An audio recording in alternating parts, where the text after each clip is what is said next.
Welcome top news today. President Trump meets with North Korean defectors in the Oval Office on Feb.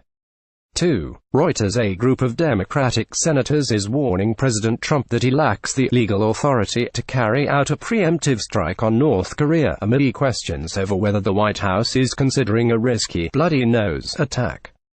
In a letter to be sent to Trump on Monday, the 18 senators said they are deeply concerned about the potential consequences of a preemptive military strike on North Korea and the risks of miscalculation and retaliation. They emphasized that it is an enormous gamble to believe that such an action, even if it were modest in scope, would not provoke an escalation from dictator Kim Jong-un.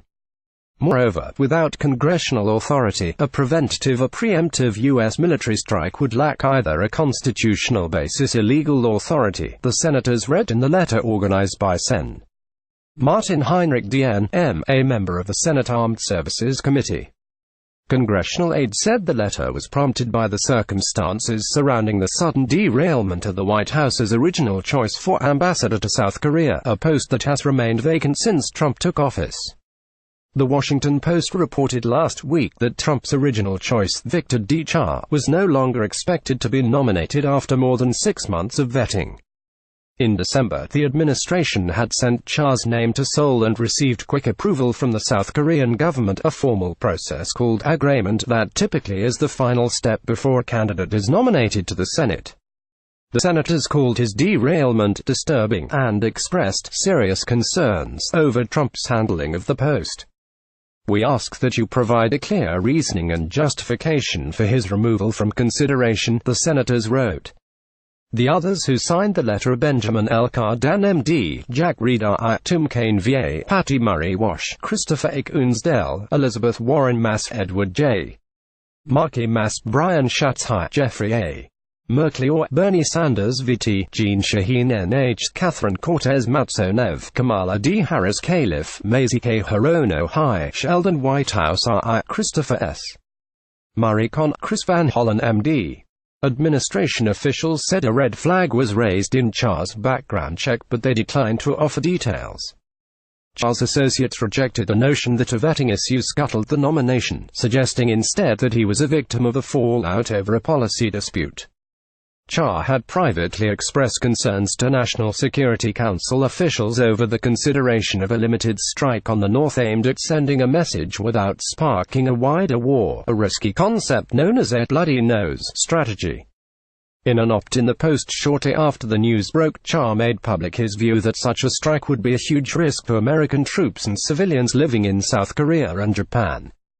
To be clear, the president would be putting at risk an American population the size of a medium-sized U.S. city, Pittsburgh, say, or Cincinnati, on the assumption that a crazy and under-terrible dictator will be rationally cowed by a demonstration of U.S. kinetic power. Cha wrote, White House officials have rejected the notion that they are seriously considering a preemptive strike, pointing to their efforts to increase economic sanctions and diplomatic isolation of Pyongyang. Several administration officials said they have never heard the term blood nose strategy used in the deliberations over North Korea. Trump met Friday with a group of North Korean defectors to shine a light on the human rights abuses of the Kim regime.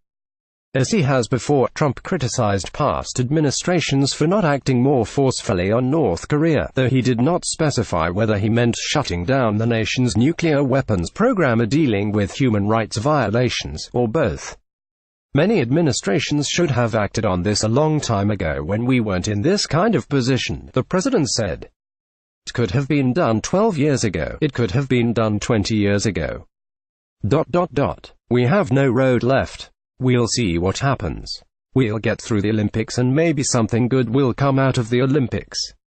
The United States and South Korea agreed to suspend joint military exercises on the peninsula until after the 12-week Winter Games, which begin Feb. 9 in Pyeongchang. The North has agreed to send a delegation of athletes and officials, and they will join the South during the traditional march into the opening ceremony. But experts said such displays of harmony are unlikely to last. Tensions on the Korean peninsula are as high as they've ever been, the Democratic senators wrote. While we must always be ready to respond with decisive action to a North Korean provocation, it would be extremely irresponsible to instigate military conflict prior to exhausting every diplomatic option.